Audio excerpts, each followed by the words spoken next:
여러분 안녕하세요. 재미의 의미를 더하는 역사여행, 한내의 여행 이야기입니다. 오늘은 나라가 위기에 처했을 때 호련히 자신을 내던진 안성의 보통 사람들 이야기입니다. 임진왜란 당시 의병장으로 활약한 홍계남 장군 가족과 3.1운동 당시 무장투쟁으로 저항한 안성 군민들의 이야기입니다. 나라가 위기에 처했을 때 자신을 내던진 수많은 충신과 열사들이 있습니다. 그러나 지도자들은 대부분 무능했고 자신의 아래를 위해서 비굴했습니다. 결국 나라를 구한 건 수많은 민초들이었습니다. 안성은 고려시대 몽골에 대한 저항부터 시작하여 유난히 저항정신이 강했습니다. 특히 임진왜란 때 의병장으로 활약한 홍계남 장군의 가족과 3.1운동 당시 무장투쟁으로 일제에 저항한 원곡면 양성 면민들의 숭고한 희생정신은 저절로 고개가 숙여집니다.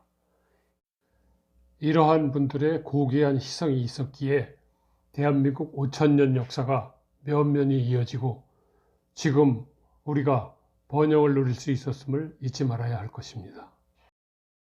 우선 홍계남 장군에 대해서 소개해 드리겠습니다. 홍계남 장군은 1563년 의병장인 충의 홍원수의 서자로 안성에서 태어났습니다. 어려서부터 용맹하고 무예가 출중하였다고 합니다. 오늘날 청와대 경호실에 해당하는 금군 소속으로 1590년에는 조선통신사 일행으로 황진과 함께 군관으로 일본에 다녀오기도 하였습니다. 당시 조선은 동인과 서인의 갈등 속에 집권 주체 세력인 동인의 안이한 정세 판단으로 전쟁을 대비하지 못했습니다. 임진년 4월 왜군의 침략에도 이를 저지할 초기 대응에 완전히 실패하였습니다. 임금은 의지까지 몽진을 해야 하는 위기를 맞게 되었죠. 병력 모집이 되지 않자 궁여지책으로 신분상석을 조건으로 하는 납속책을 시행하였고 백성들이 비로소 전투에 참여하는 계기가 되었습니다. 임진왜란 발발 후 최초로 의병각제와 정함진 정투에서 승리를 함으로써 전세역전의 계기를 마련하였습니다. 홍계남은 부친 홍원수, 이복 사형제, 그리고 이종사촌 이덕남과 함께 진천과 안성 목천에서 열심히 의병활동을 하였습니다. 부친이 죽산 왜군의 습격으로 사망하자 단신으로 적진에 돌격해 부친의 시신을 찾아오기도 하였습니다. 안타깝게도 이들 가족들은 아들 1명을 제어하고 전란 중 전원이 사망하였습니다. 일부 역사 교과서에 홍계남 장군의 이름이 나오기는 하지만 크게 알려지지는 않은 상태입니다. 당시 장군은 왜군 수급 100기를 베는 등 큰 전공으로 수원 판관과 경기도 조방장을 제수받게 됩니다. 이후 영남 지역까지 진출하여 의병활동을 하였습니다. 의병활동과 이순신의 해전으로 인해 왜군 보급로가 차단되었고 그간 관군의 재정비 시간이 제공되었습니다. 풍신수길인 의병의 출현을 전혀 예상하지 못했습니다. 이로 인해 전쟁 상황이 역전되리라고는 꿈에도 생각을 못했을 것입니다. 1597년에는 영천 군수로 제수되어 활약 중에 정유재련을 코앞에 둔 시점에서 군진에서 34세로 사망하였습니다. 전쟁이 끝나고 장군의 주 활약처인 안성의 목천 고루에 고루비를 세웠습니다.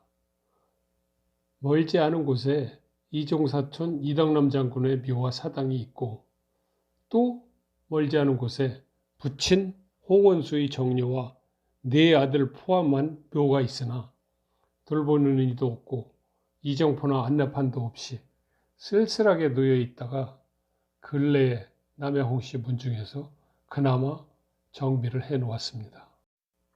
의 내용들은 조선왕조 실록 중 선조 수정실록, 의병장 조객남이 쓴 난중잡록, 조선의 명필로 알려진 원기호 이광사의 아들 이긍익이 쓴 연려실기술에 나오는 내용들입니다. 한편 소설가 이병주 선생은 천명이라는 두 권의 장편 팩션 소설을 통해서 홍계남 장군의 일대기를 서술했습니다.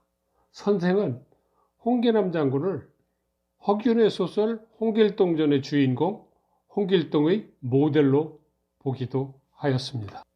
다음은 3.1운동 당시 안성의 무장저항 투쟁에 대해서 말씀드리겠습니다. 우리나라의 암울했던 근현대사를 생각하면 가슴이 저려옵니다. 1876년 강화도 조약, 1894년 갑오농민운동, 1895년 국모가 살해된 을미사변, 1904년 을사늑약, 1910년 한일 강제평화, 1919년 고종의 붕어와 3.1 만세운동 등이 여기에 해당됩니다. 3.1운동은 우리 전 국민의 독립만세운동으로 흔히 비폭력 무장운동이라고 합니다. 그해 1월 21일 고종이 붕어를 했는데 일제히 독살설이 끊이지 않았습니다. 고종의 인산일은 원래 3월 3일로 거사가 그날 계획되었으나 유교적 전통에 의해 군왕에 대한 예의가 아니라는 점과 3월 2일은 기독교계에서 주일이라는 이유로 3월 1일로 결정되었습니다. 주도 세력은 천도교와 기독교이고 불교계도 일부 참여를 하였습니다. 천주교계는 미텔조교를 중심으로 한 8회 예방전교회의 종교분리 원칙에 따라 불참하였고 의병투쟁으로 지휘체계가 심각하게 붕괴된 유림들은 동력을 상실하여 불참하게 되었습니다. 이날 전국에서 평화적 시위가 지속적으로 진행되었고 강력한 탄압도 있었습니다. 특히 유관순의 아우네 장터 시위와 지압류교회 학살 사건은 아주 잘 알려져 있습니다. 전국적인 평화 시위에도 불구하고 무장투쟁을 한 지역이 있었으니 바로 평안도의 의주, 황해도의 수안, 그리고 경기도의 안성이 그 지역입니다. 3.1운동 한 달 뒤인 4월 1일부터 이틀간 안성의 원곡면, 양성면 주민들의 무장투쟁으로 해당 지역은 그야말로 해방고가 되었습니다. 원곡면 사무소에서 시위가 시작되어 만세 고개를 넘어 양성 면민들과 함께 합세해 주재소, 우편국, 면사무소를 습격하였습니다. 하지만 일제의 강력한 탄압으로 수많은 사상자들이 발생하고 투옥되었습니다. 이로 인해 안성의 독립유공자 수는 200여 명에 달하고 있습니다. 이러한 단합된 저항정신은 앞서 말씀드린 대로 면면이 이어져 온 안성 군민들의 강인한 저항정신에서 비롯되었다고 할 수 있습니다. 나라가 위기에 처했을 때 생명의 위험을 무릅쓰고 호련히 나서서 저항했던 안성 사람들의 애국심과 강인한 저항정신은 우리 세대가 본받아야 할 정신적 문화유산이라고 확신하고 있습니다. 오늘은 여기에서 마무리를 하고 다음으로는 안성지방의 향기와 서원을 통해 조선시대의 교육제도를 알아보도록 하겠습니다. 시청해 주셔서 고맙습니다.